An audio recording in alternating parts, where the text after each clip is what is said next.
First tonight, the urgent manhunt underway right now for a suspected arsonist. This massive fire at the historic Balls Creek campground now ruled suspicious. Families who have been camping out here for generations absolutely stunned to hear the news. Taking a look at the video from the scene, you can see just how these massive flames have gotten. Tonight, officials with the State Bureau of Investigation are now involved as local authorities turn to the community for answers.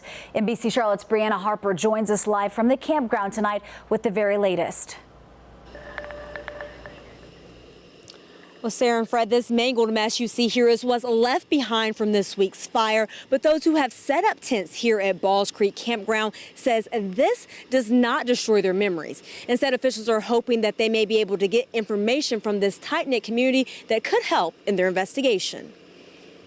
In the midst of a massive cleanup and ongoing investigation, a joint task force of officials now trying to get to the bottom of what caused this fire they now deem suspicious. I just can't believe that somebody would do something like this. Investigators haven't said who or what may have started the fire, but for Patricia Howard, this charred campground scene you see today seems somewhat like deja vu. It's horrible to come back and see it again like this. You just can't believe this happens again. Back in the 60s, she says a similar fire took out dozens of tents just like this at Balls Creek Campground. My husband and I, we had not been married very long, and we had met out here, so especially near and dear to our hearts. For 5 generations, her family has stayed in tents here each year for the annual 2-week religious meeting. Following the first fire decades ago, we're told it took only a few months to rebuild. Howard says she's confident this time around they can do the same. I think there'll be a lot of people back.